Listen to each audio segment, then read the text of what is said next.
दर्शकों, स्वागत है आपका विदिशा एमटी न्यूज में। मैं हूं कृष्णकांत सिंह। हरी अब देखते दिन भर की खास खबरें। जन सुनवाई के दौरान पहुंचे आवेदकों की समस्याएं सुनी डिप्टी कलेक्टर अमृता गर्ग और एसडीएम ने जानकर किया निराकृत।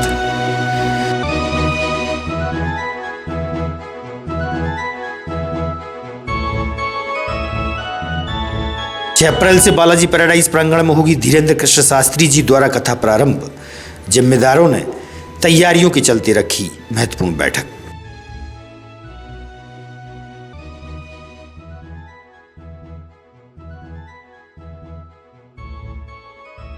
और भोपाल से बासोदा जा रहे 2 मित्र सोठिया फाटक के पास कूदे चलती ट्रेन से। मददगारों ने पहुंचाया इलाज के लिए जिला अस्पताल।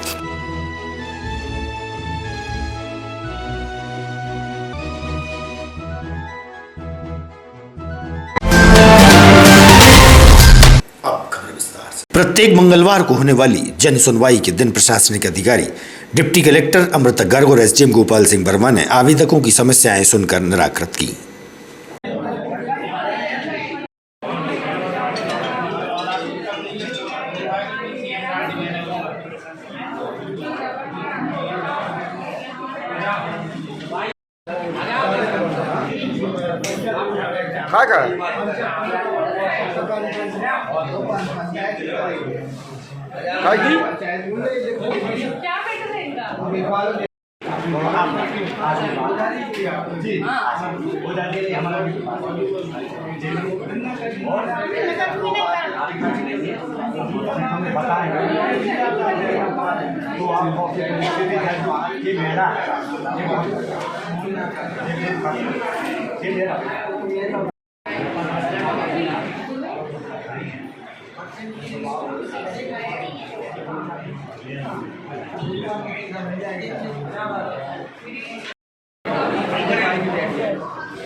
छह अप्रैल से बालाजी पैराडाइज प्रांगण में बागेश्वर धाम के संत श्री धीरेन्द्र कृष्ण जी शास्त्री द्वारा कथा का वाचन प्रारंभ होगा, जहां और भी संतों का समागम भी होगा। वहीं प्रांगण में यज्ञशाला के पास महत्वपूर्ण बैठक समिति द्वारा रखी गई। सभी को जिम्मेदारियां सौंपी गई। वहीं हाईवे मार्ग परिवर्तन की बात भी हुई। इस अवसर पर बटुक महाराज, जनप्रतिनिधि एवं धार्मिक और सामाजिक लोग बड़ी संख्या में उपस्थित थे। पुलिस व प्रशासन की मौजूदगी भी रही। यहाँ सेवा में लगे हमारे बटेश्वर महादेव समिति के सभी साथीगण और विदिशा के सभी जन हमारे जो साथी इतनी बड़ी व्यवस्था में पुलिस व्यवस्था में बाहर से आए, वो भी आपको नहीं पहचानेंगे। बाहर से तो हमारे पुलिस फोर्स के हो सकता है आपके साथ वो इतने फैमिलियर या पारिवारिक ना हो जितना मैं हूँ या मेरे साथ। आपके मन के अंदर भाव था, आपको बाबा के प्रेम है, आप हिंदू धर्म के लिए काम करना चाहते हैं, इसलिए आप स्वयं आकर अपनी सेवा दे रहे हैं। हमारे संजू भैया, सुरेंद्र भैया, राम भैया, मातृशक्ति लगातार लगी हुई है की सेवा और उसकी व्यवस्था, ये हमारी प्राथमिकता में होना चाहिए। तो उसमें जो लोग लगे, बटुक जी से भी मेरा निवेदन है कि वो जो संत समागम होने वाला है, छोटे संत आए, बड़े संत आए, उनको श्रद्धा और सम्मान के साथ स्थान मिले।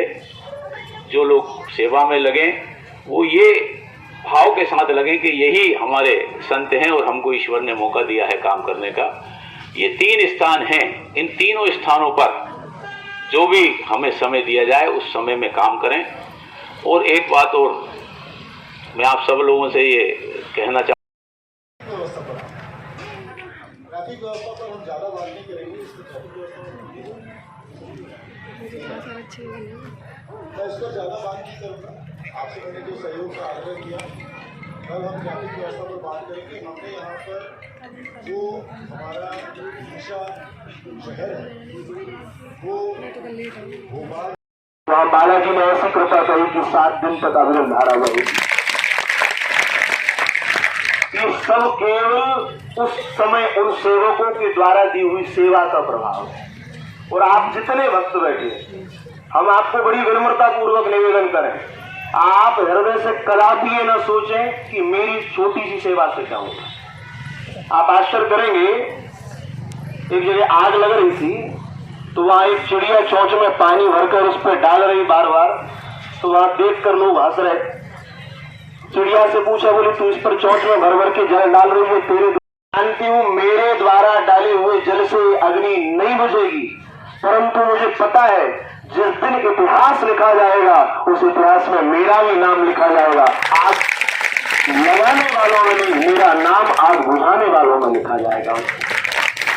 तो हम प्रत्येक वैष्णव उस चिड़िया का कार्य कर रहे हैं। ठाकुर जी ने हम सबको सेवा करने का अवसर दिया, और हम तो आपको इतना ही कहेंगे कि यहाँ केवल नर नहीं, संत नहीं, वैष्णव नहीं, भक्त नहीं, इस कथा मंडप में साक्षात श्री ठाकुर जी पधार रहे हैं। केवल एक बात कहकर हम वाणी को विश्राम करेंगे। जिस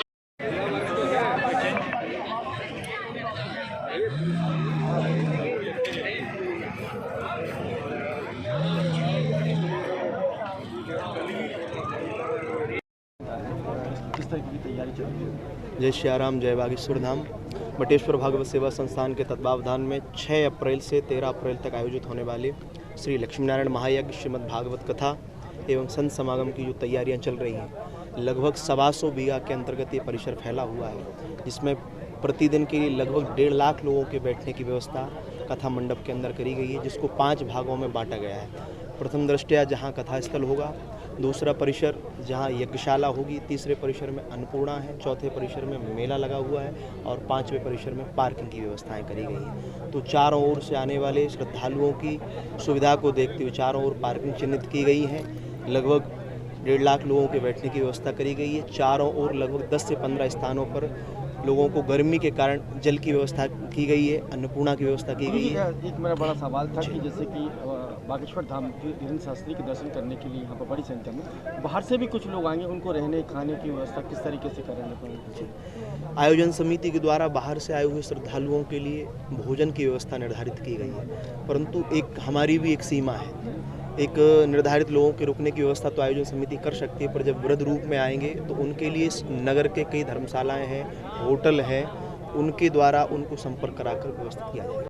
किस तरह की तैयारी है सर? जैसा कि हम सभी को विदित है कि 7 अप्रैल से यहाँ पर महाराज धीरेन्द्र शास्त्री जी का, बागेश्वर धाम वाले जी का यहाँ पर कथा एवं दिव्य दरबार का आयोजन होना है।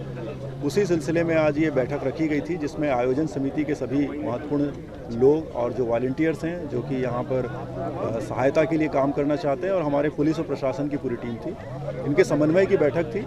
इस बैठक में इस बात पर विशेष रूप से चर्चा की गई कि इस आयोजन को किस तरह से हमें बहुत अच्छे ढंग से सफल बनाना है।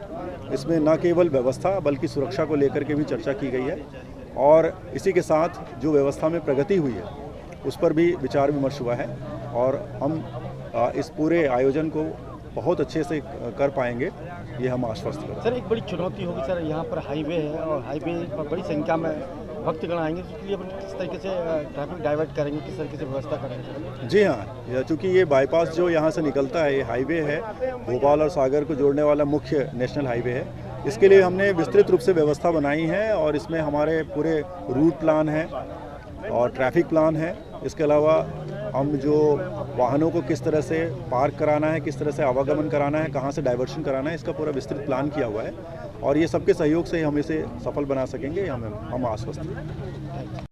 एक कथा की व्यवस्था को लेके सभी जो सेवा यहाँ पे देंगे, और कथा का जो आयोजन है उसका रूट क्या रहेगा, कहाँ पे खाना रहेगा, कहाँ पे कथा होगी, कहाँ पे हवन होगा, ये सारी चीज़ों की जानकारी दी गई। और ये भी डिसाइड किया गया कि उसका एक नक्शा बना के हम सोशल मीडिया पे भी डालेंगे, अखबारों में भी बंटवाएंगे, होर्डिंग्स भी लगवाएंगे, ताकि बाहर से आने वाला व्यक्ति जो है सुगम रूप से आ सके। और ये भी डिसाइड किया है कि जो बाहर से जो लोग आएंगे तो ऑटो रिक्शा वगैरह जो है उसका भी किराया डिसाइड प्रशासन करेगा, ताकि ज़्यादा लूटपाट ना मचे, और प्रशासन की अपनी व्यवस्था कैसी रहेगी उस सब की जानकारी और उसकी बैठक अभी आयोजित की गई। पूर्व 6 तारीख को कलश यात्रा निकाली जाएगी, कहाँ से निकाली जाएगी, क्या व्यवस्था की गई आपके द्वारा? बोली बागेश्वर धाम सरकार की जय। 6 तारीख को विदिशा पावन धार्मिक नगरी में परम पूज्य गुरुदेव धीरेन्द्र शास्त्री जी बागेश्वर धाम पधार रहे हैं। उनके सारे अनुयायी कलश यात्रा सुबह 8 बजे देवी के बाग से प्रारंभ करेंगे, जो नगर के मुख्य मार्गों से होती हुई यहाँ हमारे यज्ञ स्थल पर पहुँचेगी।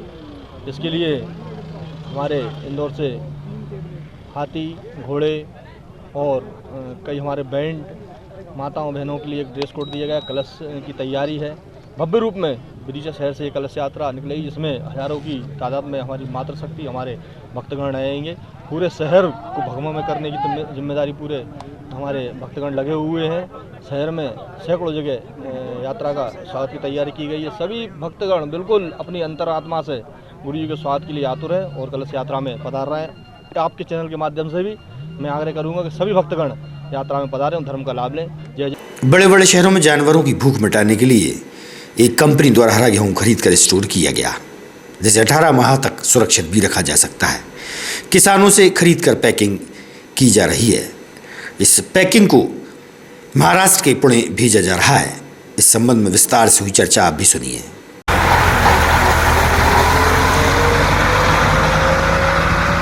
चौहान भाई चलिए ना यार। नहीं मेरे को लगता नहीं चलेगा ये। अरे चल जाएगा, अपन रात को ठीक करा लेंगे।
बहुत देर तक चलाइए, मैं वीडियो बनाऊंगा।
गणेश, अरे जल्दी निकाल दे भैया, मैं अंडे को इंतजार कर रहा हूँ।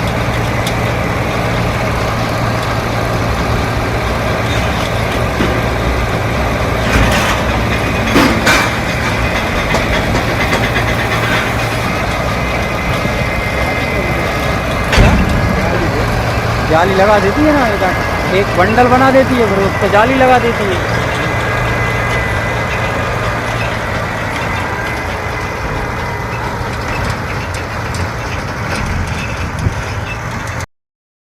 गुफन जी, ये जो आप दिख रहे हैं क्या है, इनको क्या बोलते हैं और किस उपयोग में क्या किया है?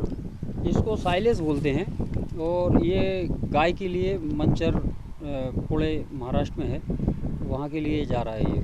तो ये किस तरीके से इन्होंने पहले किसानों से खरीदा? आपने हरी घास हरा गेहूँ खरीदा आपने? हरा गेहूँ क्या है कि इस प्रोजेक्ट पे हम 1 साल से काम कर रहे थे और इसका ये निकालने की कोशिश की हमने 1 साल में कि इसको 1x1 का यील्ड का साइज़ का काट लेते हैं, उसके बाद उसको इलेक्ट्रॉनिक कांटे पर इसका तोल करते हैं और 540 ग्राम पर स्क्वायर फीट में निकलता है।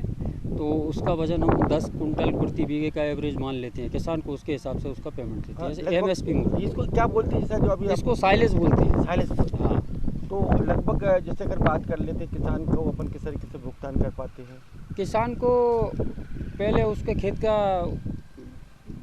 तोल लिया जाता है, किसान का कितना बीघा है या कितना क्षेत्रफल है उसका, उसके हिसाब से उसका रेट तय कर लिया जाता है 1 स्क्वायर फीट काटने के बाद। मतलब ये कुल मिला के गाय के लिए इमरजेंसी भोजन है? गाय के लिए इमरजेंसी भोजन है ये, और इससे खाने से गाय को दूध, प्रोटीन वगैरह जो भी अच्छे से मिलता है। लगभग विदिशा से किस कंपनी ने इसको खरीदा, कितनी मात्रा में खरीदा होगा? भाग्य लक्ष्मी डेयरी फार्म है मंचर का, वहाँ के लिए, और ये 1500 बीघे के लगभग का हमने साइलेज बनाया है। तो कहाँ पे जा रहे हैं ये लोग अभी? ये मंचर लेके जा रहे हैं ना, ट्रांसपोर्टिंग का काम ऑलरेडी चालू है और एक ट्राले से 38 बेल के लगभग जाती है। इसको 450 किलोग्राम से लेके 500 किलोग्राम का कितने महीने तक रखी रहती है? ये 18 महीने तक इसको रिजर्व किया जा सकता है। सोमवार की शाम को 4 बजे के लगभग भोपाल से बीना की ओर जा रही ट्रेन से सोटिया फाटक के पास एक युवक कूद गया। वहीं चलती ट्रेन से उसका दूसरा साथी भी कूद गया। प्रत्यक्षदर्शियों द्वारा सूचना उपरांत तुरंत इलाज के लिए अस्पताल भेजा गया। गंभीर हालत के चलते एक युवक को भोपाल रेफर किया गया। भोपाल निवासी 20 वर्षीय शांतनु मालवीय अपने साथी यश शर्मा के साथ भोपाल से गंज बासोदा जा रहे थे। विदिशा स्टेशन से पहले ट्रेन की गति धीमी होने पर कूद गए, जहां शांतनु को गंभीर हालत में भोपाल रेफर किया गया, जबकि यश का इलाज चल रहा है।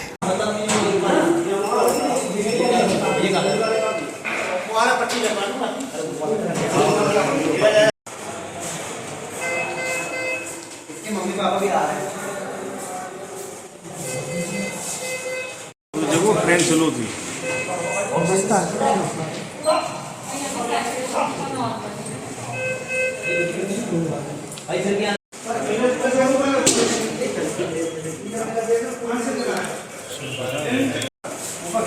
हॉस्पिटल में एडमिट है, चुपचाप फोन करके इलाज के बाद जी। क्या सुना? एक बालक आया है, मेरा नाम डॉक्टर प्रशांत जैन है, जिला चिकित्सालय में चिकित्सा अधिकारी पद पे पोस्टेड हूँ मैं। एक बालक आया है जिसकी अभी घटना हुई है, 20 साल का है, शांतनु मालवीय करके। उसको ट्रेन से गिरना बताया जा रहा है उसके दोस्त द्वारा, और उसके सर में पीछे चोट आई है। अभी अनकॉन्शियस कंडीशन में, अभी उसका CT करा के आगे की जाँच कराई जा रही है। उसका दोस्त भी घायल बताया? उसका दोस्त भी घायल है, उसको हाथ में थोड़ी सी चोट आई है, मामूली चोट है। बता रहे वो भी कूद गया? वो भी साथ में कूदा है। आगे की जाँच कुरवाई तहसील के ग्रामीणजन और सरपंच आज जिला प्रशासन के पास आए, जब उन्होंने बताया कि शमशान घाट की भूमि पर कुछ अल्पसंख्यकों द्वारा कब्जा कर लिया गया है। उन्होंने प्रशासन को ज्ञापन सौंपकर भूमि मुक्त कराने की अपील की है।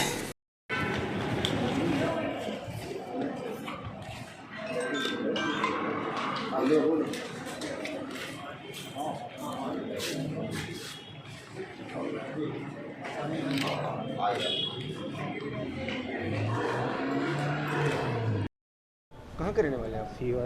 क्या है आप? ये शमशान घाट। आप क्या है, क्या पद है आपके पास? सरपंच। आप खुद ही सरपंच हैं? वर्तमान में। वर्तमान में सरपंच हूँ। अच्छा, तो क्या समस्या लेकर आया? ये है कि जो संतान की जगह है वो खाली की जाए। एसडीएम साहब को, तहसीलदार साहब को भी मतलब लेटर पैड दे दिया है, कोई सुनाई नहीं हो रही है। तो कब से और किसने कब्जा कर रखा है? ये रानू और बंटा और हिम्मत। पूरा नाम क्या है इनका? किसका? इन लोगों का पूरा नाम क्या है और कहाँ रहते इनका हैं? रानू है, मुसलमान है, मुसलमान है। कहाँ रहते हैं वो लोग?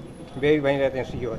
अच्छा, इतने दिन से आपने कार्रवाई करने की मांग की थी? इतने दिनों से कार्रवाई बहुत है कि हमारे पास कार्रवाई कोई सुनवाई नहीं होती है। नहीं, वो जो मुसलमानों ने कब्जा करा उनके नाम बता ना, कौन है वो? रानू बल्दियाल बाबू खां। ऐसा बताओ। भी लगा ये पहले। पूरा नाम बता। जगदीश प्रसाद अहरवाल। कहाँ के हैं? ग्राम सिंगोरा। काय के लिए आए यहाँ पे? यहाँ आवेदन देने के लिए। किस संबंध में? अवैध जमीन पे, शमशान घाट की जमीन पे अवैध कब्जा होने के कारण। किसने कर लिया भैया? एक क्लास कहाँ, शहजाद कहाँ और हिम्मत कहाँ, हिम्मत अहरवाल। शमशान घाट की कितनी जमीन थी लगभग? जो 51 आ रहे हैं, 51 आ रहे। 51 आ रहे। कब से कर रखा है जमीन? ये 8 साल 10 के आसपास। जब से आप क्या कर रहे थे साहब, आप कोई सुनो। सोमवार को होने वाली समय सीमा की बैठक आज मंगलवार को संपन्न हुई। कलेक्टर उमाशंकर भार्गव ने अधूरे पड़े कार्यों को समय पर पूरा करने के निर्देश सभी प्रशासनिक अधिकारियों को दिए हैं। और नहीं सुधरे स्थिति तो माफ करके मुझे बताइए। लेकिन भगवान सिंह जी, ये लाइट की समस्या तो है, सब मैं मानता हूँ, लेकिन काम कराना पड़ेगा, ये ध्यान रख लीजिए। और आपको क्या करना पड़ेगा? देखो मेरी बात समझो। और किसी को कुछ कहना है क्या? सिरोल एसडीएम साहब, आपके तहसीलदार साहब को जो डिप्टी कलेक्टर बने हैं बिटोरिया जी, हम उसको रिलीव कर रहे हैं शाम तक, तो कल आप उनको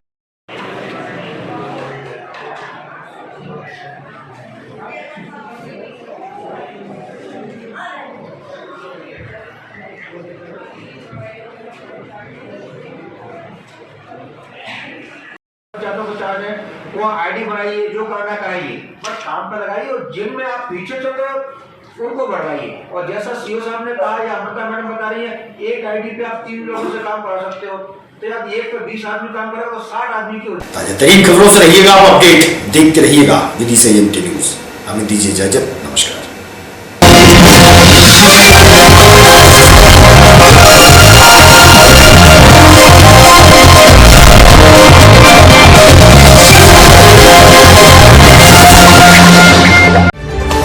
खबरों में फिलहाल इतना ही। शहर की ताजा तरीन खबरें अब आपके मोबाइल पर भी उपलब्ध है। YouTube पर EMG News 24/7 को सब्सक्राइब करें और जानें शहर की ताजा तरीन खबरें। और हाँ, बेल आइकन को दबाना ना भूलें, जिससे आप रहे हर खबर से अपडेट।